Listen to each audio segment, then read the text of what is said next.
What is going on, people? Welcome to the On a Level podcast, episode 27. It's been 5 or 6 weeks since I did my last one. It's been well over a month since I recorded the last episode, so I apologize about that for the people who are a regular listener of the podcast. Because although the podcast doesn't normally get the craziest amount of views, there are a set group of people that love listening to it on a regular basis, no matter what. And so I definitely need to make sure it's more of an established thing. I need to do my best to keep it on a weekly basis. Admittedly, the last couple, I was meant to start a couple weeks ago, but the past couple guests that I've had, one of them just hasn't answered since, so I hope they're alive. I think they're alive. And the other person just last minute had a change of plans, and I can understand that because I've done that to a couple people as well. But yeah, I need to just make sure that this is coming out on a regular weekly basis, regardless of there being a guest or not. So yeah, this is going to be a solo podcast today, episode 27. And as you can tell by the title of the video, I've got something interesting to talk about, and we're going to get straight into it. We are going to get straight into it. But just before we do, which is a massive contradicting statement, but yeah, just before we get into our main topic for today, I just want to start off by promoting my new single that's going to be coming out on the 25th of February, Pennies, featuring Rosie Webb. Rosie Webb's a good friend of mine who is she's such a good singer. She's such a good artist, and I want her to start putting out more music on a regular basis. So this is going to be me kickstarting her and getting her out to an audience, given it may be an Australian audience for the most part, but at least people that are going to appreciate her music and appreciate her voice and her style, because she's so sick. So she's on the hook of this track and had a lot of input to how this sounds as well. So shout out Rosie. Our single is going to be dropping at the end of the month, like I said, the 25th of February. So yeah, click the link in the description. That will take you to a link to follow me on Spotify. It will be out on YouTube and Spotify on the 25th. More details, I'll announce that soon. But today we are here to talk about the Kid Laroi, who is a controversial character at the moment. And the reason I say controversial, is because he has a lot of mixed opinions about him right now, and we're going to dive into that in just a moment. I just want to start off by saying, who am I, a 21-year-old male, to be talking about a 16, I believe he's 16, I apologize if I'm incorrect there, but a young man. We won't call him a teenager, we'll call him a young man, from Australia, who's currently living in America. Who am I to hold an opinion on that, you know? But yeah, this is just to, I was about to say preface, is that even a word? Just to make clear, these are just my opinions, and I'm going to do my best to give my opinion, but also try stay as neutral as possible in terms of giving you the information. So I want to give you the information and then give my opinion. I'm doing my best here to find that fine line between someone who has an opinion on everything and someone who is reporting something. You know, I want to give you accurate information, and I want you to form your own opinion first before you hear mine, because I understand that if my opinion is the first that you're hearing, especially before you've formed your own, I can sway a lot of people's thoughts and insights on somebody. And I'm not here to talk down upon someone. I'm not here to gas someone up for no reason. You know, I'm trying to be as fair as possible here. And so I want to talk about his No Jumper interview in particular with Adam22. And so he's gone on the No Jumper podcast a few days ago, and that's been released, or he jumped on whenever it was, and it's been released a few days ago, and a lot of Aussie fans are pissed. And when I mean pissed, like, these men are truly pissed. So I put out on YouTube yesterday, I put out on the community feed, I said, what are your thoughts on the Kid Laroi? And we'll come on to that after I talk about this interview in particular, because I got a lot of mixed opinions and a lot of mixed reviews. So focusing just on this interview alone, I want to be able to dissect the first 5 or 6 minutes, however long it was, and just focus on the part where they're mainly talking about Laroi's upbringing and his influences from Australia and what it's like being from Australia. I want to talk about that in particular. As for the rest of the interview, when he's talking about his relationships and his recording process and his career basically and how it's progressing forward. I'll leave that for another day. I say that I'm probably never going to talk about it, let's be honest, but I just want to focus on the part where it relates to Australia in specific. So posting songs, I was still living in Australia. I just moved to LA. So that instantly tells me that Laroi has moved to America because he wants to build his career in America. Like, if I wanted to build more of a UK audience, I wouldn't move to Australia. Vice versa. If I was an Aussie artist and I wanted to build my Australian audience, you wouldn't move to the UK. If you move to the UK, it means because you want to build a UK audience. Am I right in saying that?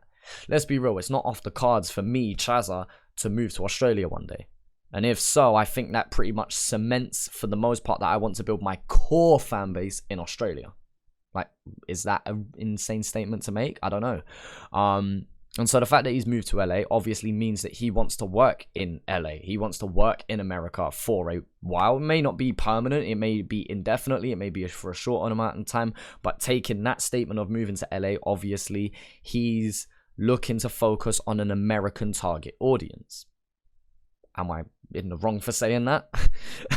And then not even a minute and a half into this interview, Adam asks, talk to them about like how you came up in the scene in the first place. So like what your childhood was like, how you got interested in music. I want to cover some of that shit. It really started just by my mom playing a lot of, music just around the house. I just picked it up. And a lot of hip hop, or? Yeah, a lot of hip hop.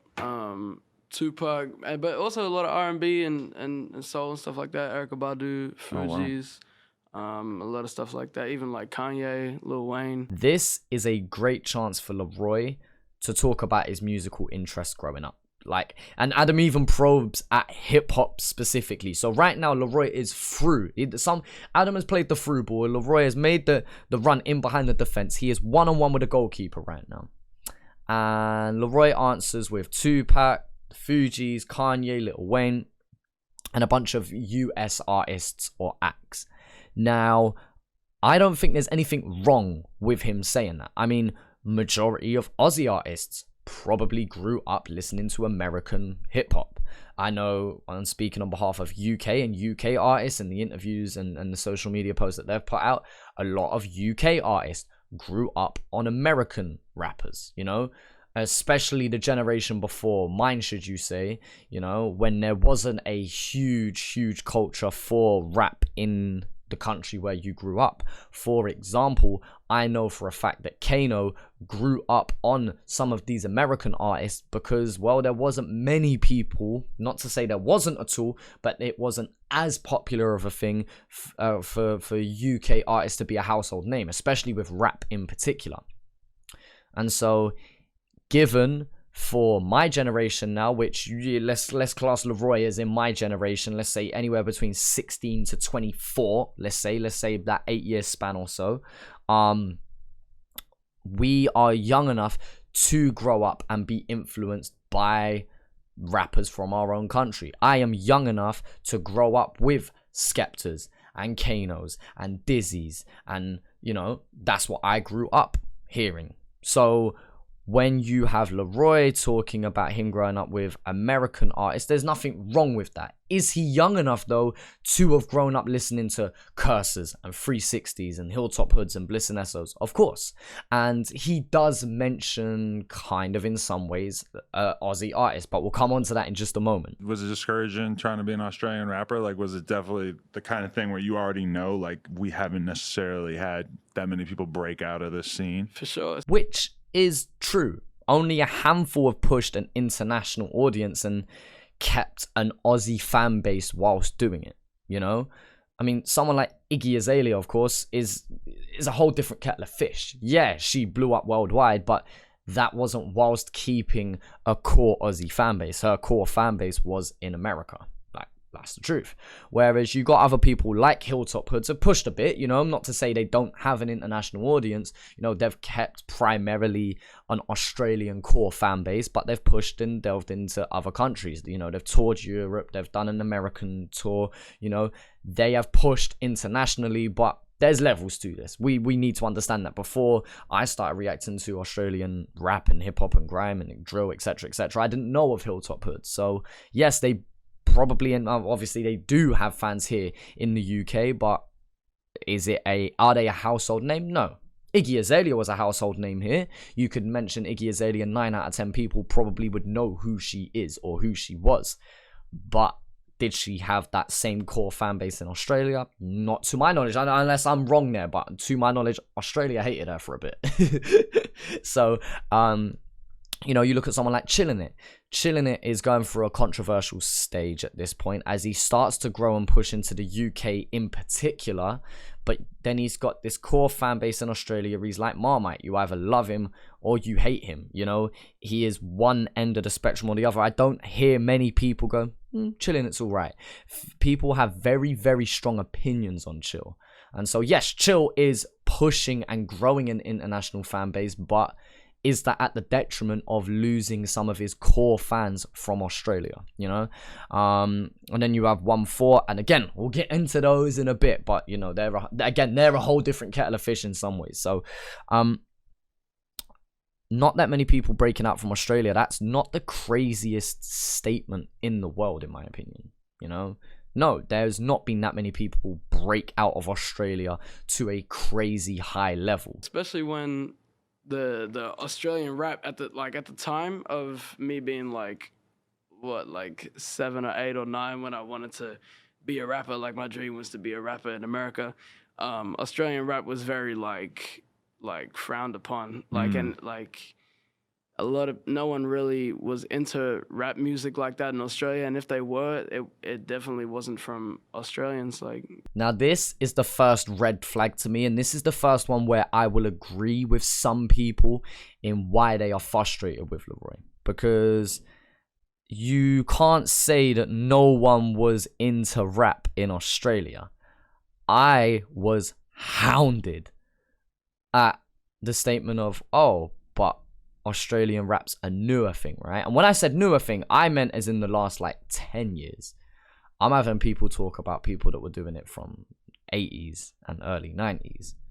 And so there's definitely been people doing rap in Australia.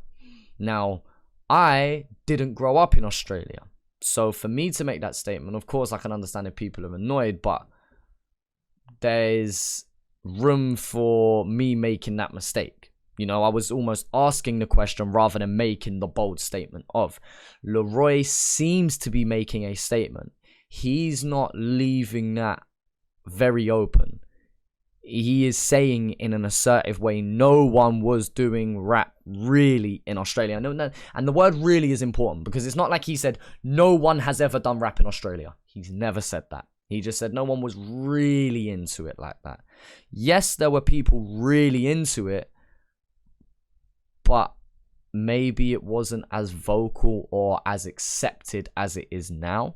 This is before rap really became like pop, so it wasn't really, no one really liked it as much as they do now. Or Laroi, did people like rap in Australia that now there's an audience that's really growing for it? You know, there's more vocal fans and it's being more promoted because it's more accepted.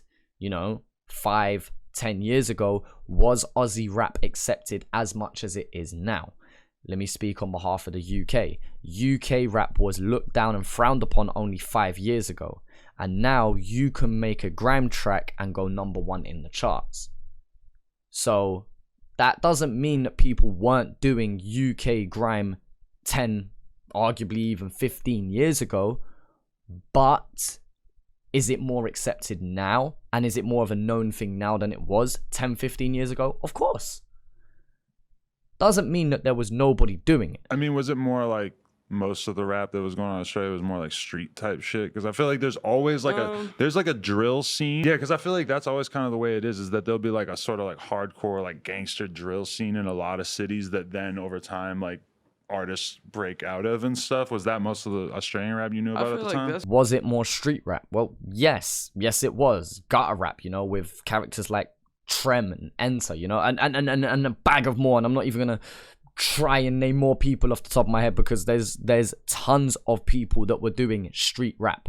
Was it as mainstream as it can be now? No. And I wouldn't even say that Australian rap is a mainstream thing yet. No, there's a bag of people that was doing Australian rap before it's even mainstream. And even now, it's not really mainstream. I often refer to mainstream rap where an artist or an act posture their music to cater for a radio-friendly audience, you know, for it to be played on TV.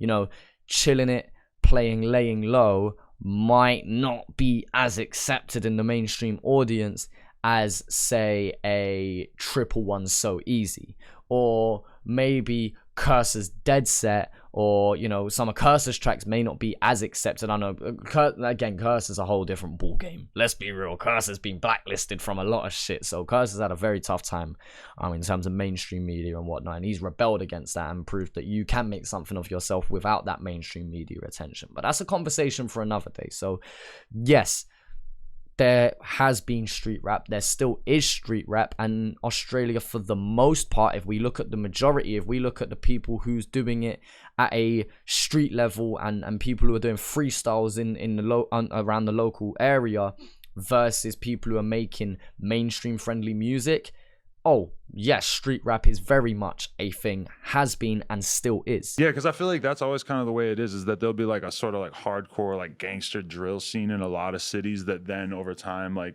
artists break out of and stuff. Was that most of the Australian rap you knew about at the time? I feel like that's really just started happening now, which is like a big thing for the Australian scene.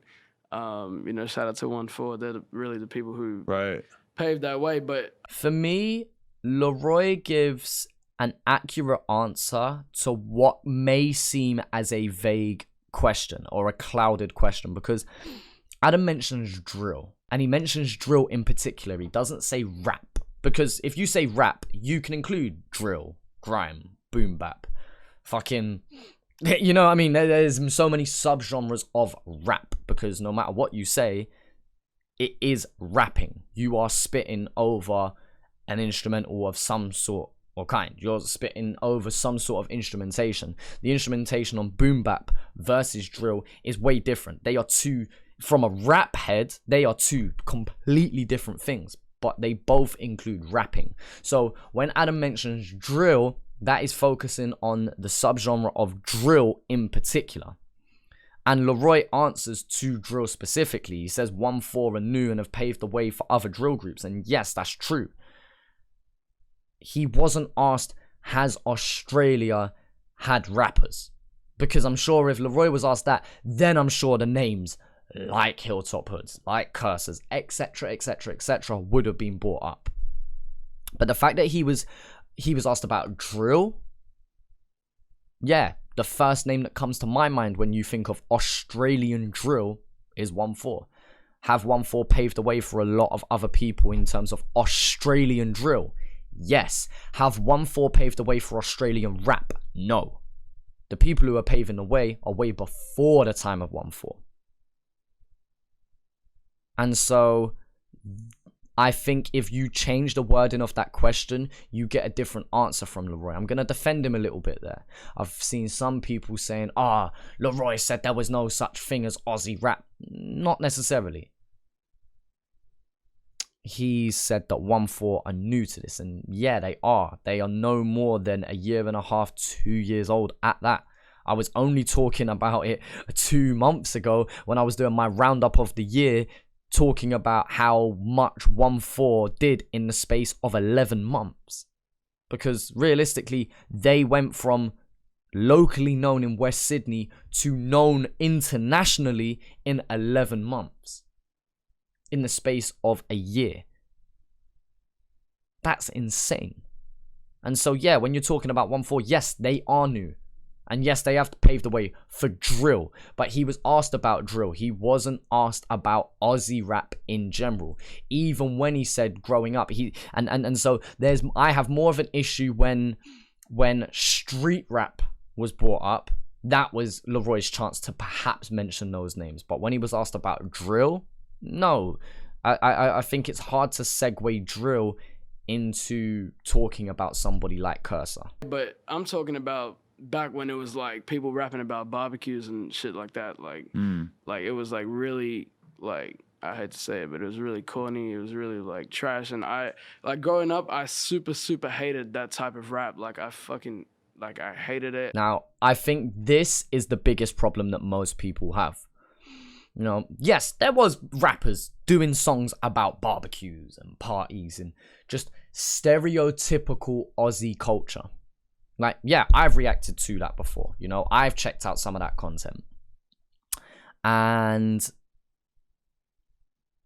I was also made very aware of everything that wasn't talking about Aussie stereotypes. You know, Trem Animal Kingdom is literally the answer to everyone thinks Australia is about putting shrimp on the barbie. You know, like, you know, there has been people that, yes, have talked about stereotypical Aussie culture, and there has been more. Not as much, way more people that have gone against that narrative. The same as the UK. People think that everyone waves to the Queen and we drink tea and eat crumpets. Only one out of those three things are right, my friend. And so there's a lot more to England and London than just what the stereotypes are. And that's the same for Australia. And there's something else we're going to come on to in a moment. And so there's more to Australia than barbecue rap. And I think that's what people are annoyed about. I think that's what Laroi fails to mention. And I feel like that's why people are annoyed with him. Because as much as 1-4 have done, as much as Chillin' It's done, and however many other artists you want to name, Laroi is being put on the highest pedestal from Australia right now. Is there another Australian artist that is being put on as much as Laroi by people from an international stage? Like, he's working closely with Lyrical Lemonade. Now, I'm not massive into the US scene, but I know working with Cole Bennett is a huge opportunity. I'm seeing a bag of Americans reacting to the Kid Laroi. Bag of them. Now, does Leroy's age play into that? I believe so. I believe that Leroy's age plays into that. And would I go even as far as saying him being white plays into that? Yeah, I think so. Especially from an American audience, you know? There is racism worldwide. There just is. You know what I mean? If you think there's not, you're fucking living under a rock. But we know that it's massive in America.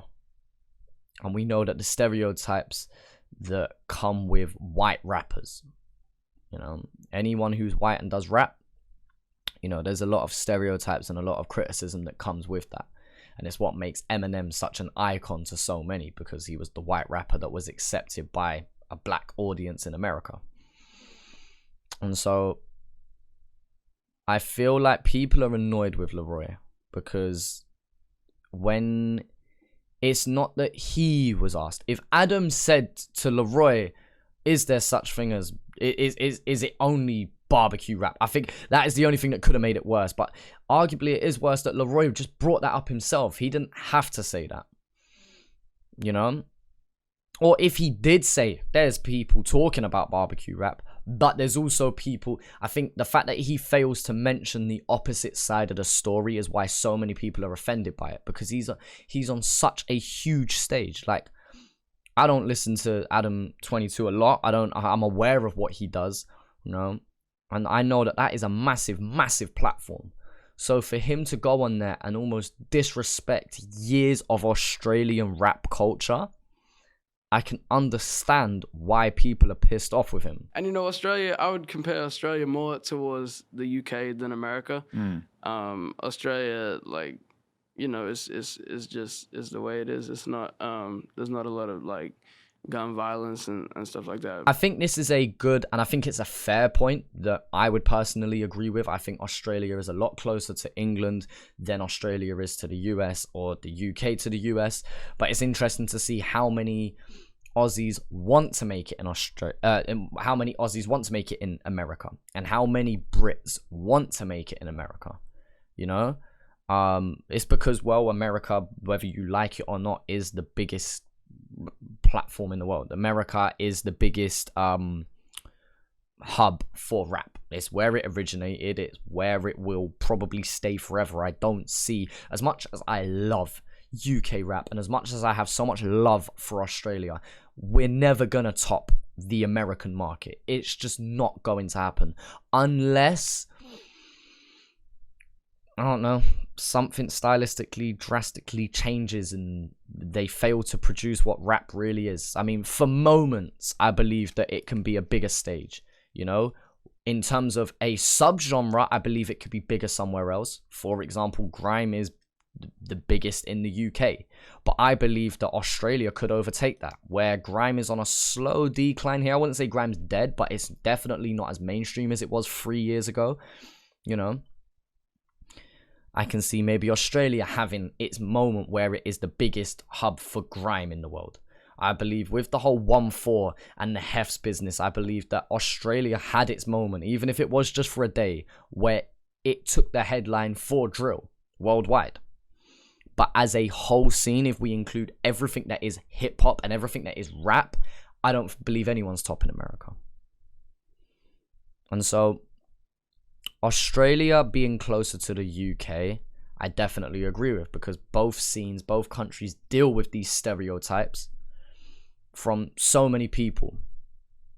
And there's not many people talking about what it's really like. And that one of the main outlets for that discussion to be had has been through rap. Like, yeah, there are singers that may touch on hood culture and things like that, but let's be real, majority of that conversation is happening through hip-hop, no matter what subgenre of rap it is. And so I would agree with that statement. I think that is a fair statement to say Australia and the UK have a stronger affinity with each other than both do to America, despite majority of Aussies and despite majority of Brits growing up on American rap. As much as I love UK rap, I'm still one of the fewer people out of the circle of people that I personally know that listen to UK rap.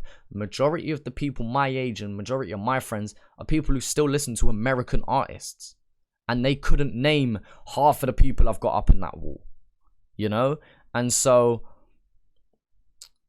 it's interesting to see how the relationship is a lot closer, yet we're still so influenced by American culture. And so, yeah, I won't address much more of this interview, so I just want to round up my thoughts on the Kid Laroi as a whole. You know, I won't address much more of the interview just because, yeah, I don't think the rest is relevant for me to talk about. I don't have much of an opinion on the rest. I think the rest is more so talking about his current situation in America, etc., etc. I just wanted to touch on the Australia part of this interview. I remember reacting to the Kid Laroi first when he did Blessings. I'm 99% sure it was Blessings. I did that on a live stream, I believe. And that was when he was, what, 13, 14? I don't know. If he's 16 now, that was a couple years ago, so let's say around 14 years old. And I remember liking the track, and others were very divided then. I remember when I said I like this track, I had some people saying, oh, who the fuck is this kid? Like, shut the fuck up, basically. And then I had a bunch of other people saying he's going to be the next to blow in America. And if you was one of them saying that, I wouldn't say he's necessarily blown, but is he starting to cause a buzz? Definitely. Oh, there's no denying that. No denying that from what I can see. Now, I remember liking the track, and people criticized me for that because they were like, well, you're not normally into the auto-tune kind of melodic style that he brings. And yeah, that's true. I like Young and Lips. He has a melodic auto-tune style. So what's the difference between the Kid Laroi and Young and Lips? Now, I'm not saying they're the same. I think they're quite different in a lot of ways. But what is the difference? And I'm asking you guys that more so. I mean, Lips is earlier in his career than Laroi is. Laroi has been doing his thing for a few years. You've got to keep that in mind. Now, not to say Young and Lips hasn't, but in terms of what we've seen from a public eye, Young and Lips is very new to this. You know, he's only got, what, 3 songs out? But why is Young and Lips on average liked much more than the Kid Laroi?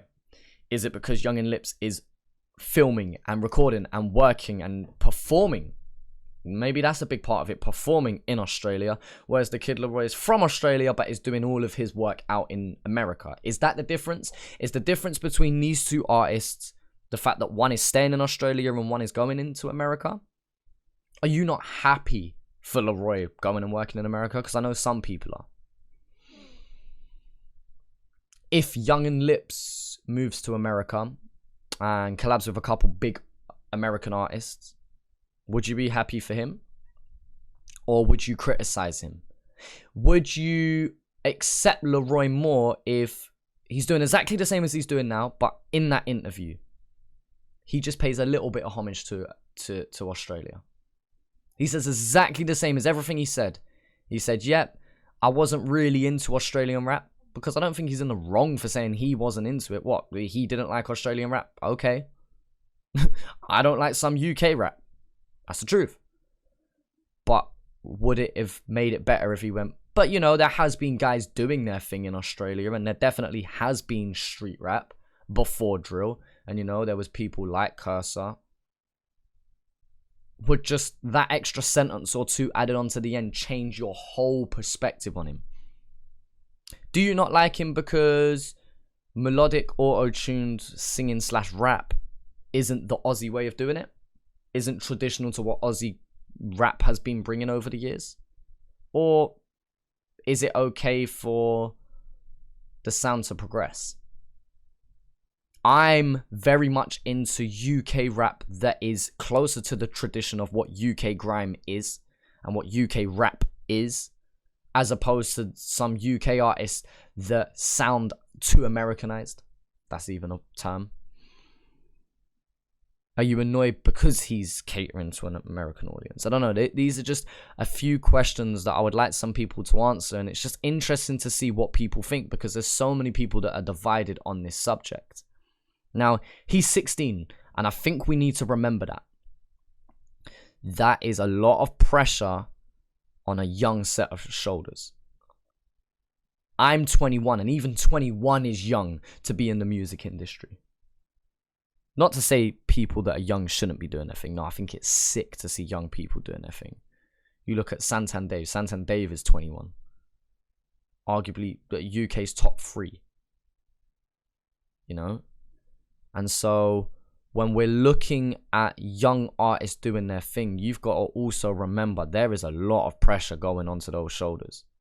I look at someone like Billie Eilish, who's what, 16? And she's doing a lot, people. A lot. And you've seen what these child stars become. You look at someone like a Macaulay Culkin, who did Home Alone when he was however old, and then 20 years later, you see where he's at now. You know, so many people that make it when they're young, and then as they go into their early adulthood, they don't know how to contain or control that. They didn't have a normal upbringing. And so there's a lot of pressure that probably goes with him. And I mean, we've got to remember that. Now, that's not me saying we can't criticize him. You know, that's not me saying, he's just young, so let's give him a pass. No. At the end of the day, if you want to act like a big man, you got to take criticism like a big man. You know, I'm a person who has never liked the stigma of, you're young, so it's okay to make mistakes. I've always said the opposite. I've said, no, I want you to treat me like a grown man, so I will take criticism, I will take consequences, I will be accountable like a grown man. I don't like the people who play the best of both worlds of, yeah, look at everything I'm doing from a young age, and then the next minute being like, but I'm young, so let me off when it all goes south. You know, no, I believe that you should keep that same energy, positive or negative. And I believe he said that he wants to be treated as a young man, like him turning into a young adult. And at 16, yeah, some people at 16 are like young adults. I would like to say that's what I was like. Given, didn't know everything. Still don't know everything now. Still learning life. There are people in their 40s that still haven't broke out of their teenage years. That teenage mentality. You know? And so I can see why people are mad at him. I really can, and I agree with some people. But I can also sympathize with him and understand that he's young. Is he going to give a perfect interview at 16? No.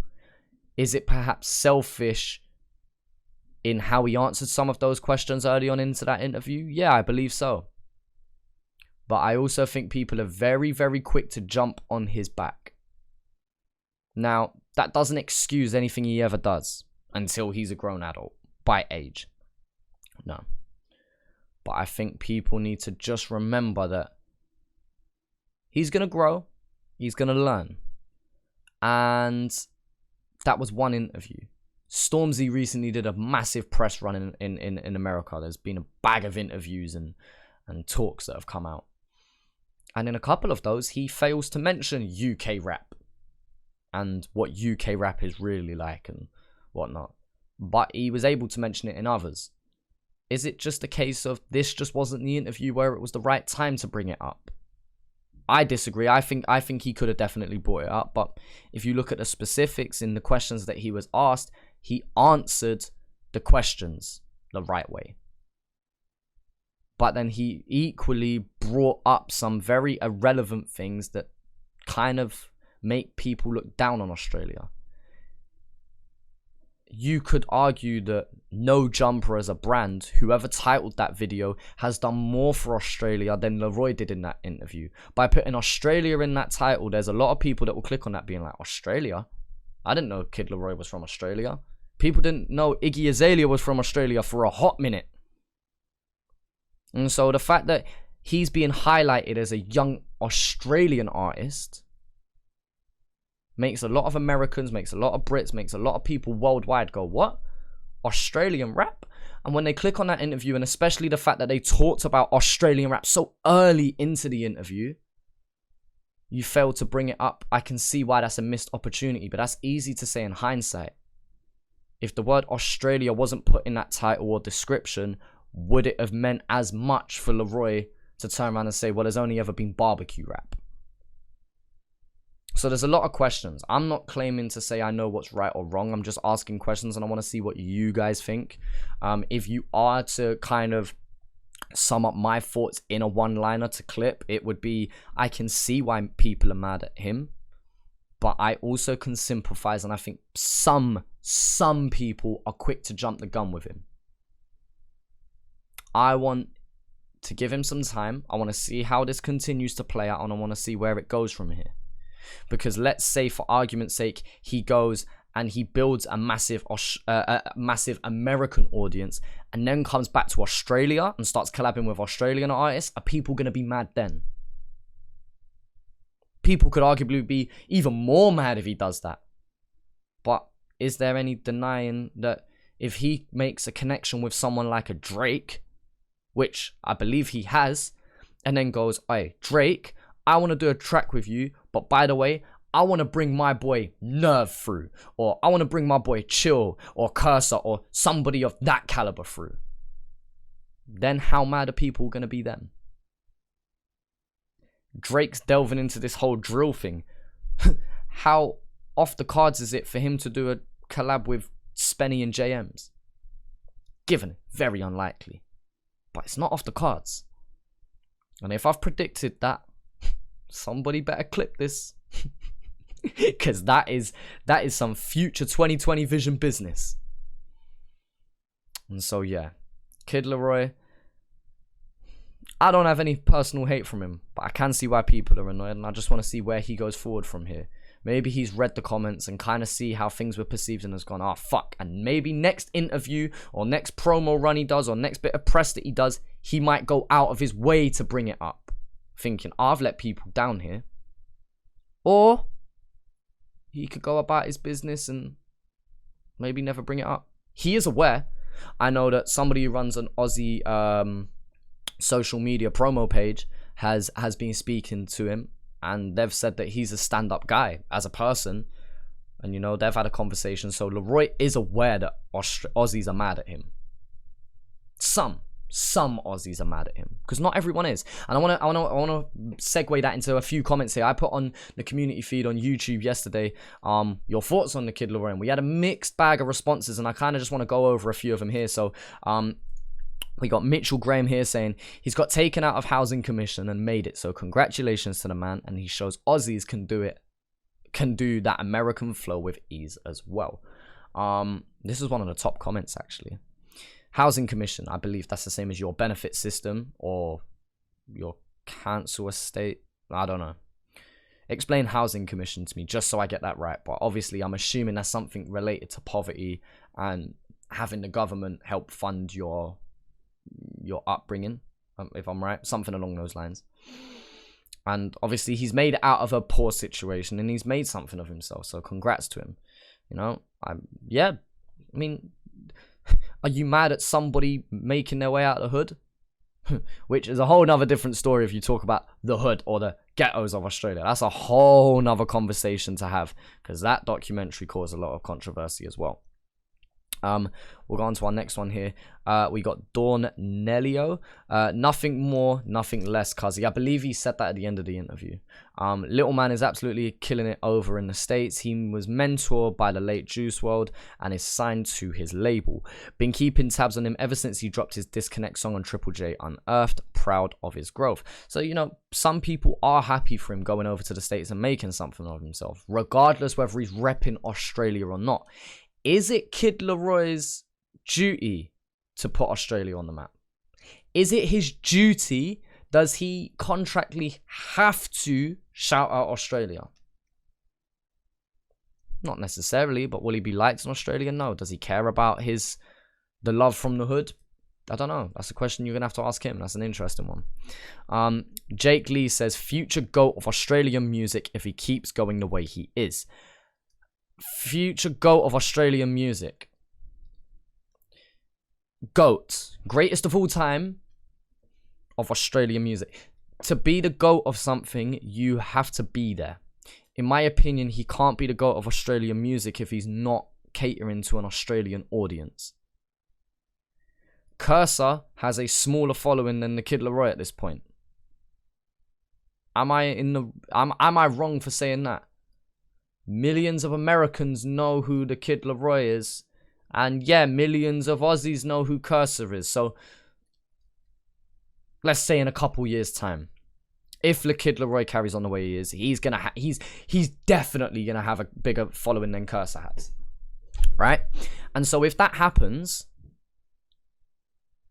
does numbers and how many people follow you represent your status? I mean, look at it like this. I have more Australian fans than I do British fans of my music personally. And let's say I have 100,000 Australian fans. Does that mean that I'm then as big as the people in the UK who have 100,000 UK fans? No, because they're different audiences. That's another interesting conversation to have. I don't think he's going to be the GOAT of Australian music. And that's not stylistically, that's not because of what he's done now. I just think that if he caters for an American audience, I think that, well, I think your audience is going to cater to America, not Australia. You can't be the GOAT of Australian music if you don't have an Australian core fan base. In my opinion, anyway, in my opinion. Jacob Bong says he doesn't have the presence in the Oz scene that you'd think he would have. Man just makes American sounding music that sounds like all the other wavy American shit. It doesn't have the presence in the Oz scene that you would think he would have. Man just makes American sounding music that sounds like all the other wavy American shit. So I read that twice just to make that statement very clear. He doesn't have the presence in the Oz scene that you would think he'd have. So again, that comes into the numbers thing. 7 million views on his song Let Her Go or whatever it was. Is that 7 million Aussies or is that 6 million Americans? Man just makes American sounding music. Well, what do we define American sound in music? Do we define that melodic auto-tune style as American? If so, Young and Lips does the same thing. Now, I'm not trying to put down Young and Lips, but I'm saying he seems to be accepted by majority of Australia. So what's the difference between him and Laroi? To be accepted by Australia, do you need to be doing that gutter rap? Are some people stuck in their ways of what they grew up and what they're used to and can't accept the newer trendy sound that rap brings? Again, I'm just posing questions here. Male Iggy Azalea, which partly could be a trolling comment, but you can see the comparisons. An Australian that is trying to cater to an American audience and fails to promote Australian culture currently. Again, is that the most far-fetched statement we've ever heard? It was exciting when he blew up. Sorry, Ozrap HQ says, it was exciting when he blew up overseas, but he quickly lost his authentic Australian accent and style and changed to fit the mold of the US industry. Kind of a shame, but it's good to see a young fella from Redfern, Sydney, get so much worldwide publicity. This is probably one of the most fair statements that I have heard. Exciting when he blew up. Very exciting for Aussies. Like, rah, there's a youth from Australia that's really doing this thing. But quickly lost what made him Australian, quickly so he could fit the US market. Kind of a shame, because, you know, we want to see him do his thing. We want to see him put on Australia. But it's good to see a young man from the ends make something of himself. Yeah, it frustrates me when I see Skepta write a verse that I can see is just catered for a mainstream-friendly audience. I want to hear Skepta say, go on then, draw for the shetty. But I'm also happy when he does the mainstream thing, because I know then he's eating well. I know he's able to then go on an interview run and shout out UK culture. So I'm happy for him having his success. I'm happy for Stormzy and the success he's having with his most recent album, Heavy Is the Head. And he's from the ends. I'm North London, given he's South, but it's still London. He's still from the ends. And man has made something of himself. So no matter what he does, I'm going to be happy for him because he's making something of himself. So, again, interesting statement to make. JK Photography says, different style of music from the Australian current scene, with Laroi's being more mainstream American pop rap. But good on the kid. Absolutely killing it over in America and really putting Australia on the mainstream map. Big ups. Is he putting Australia on the mainstream map? Is he? Is he putting Australia on the map because he's from Australia, or is he putting Australia on the map because he's promoting Australian culture?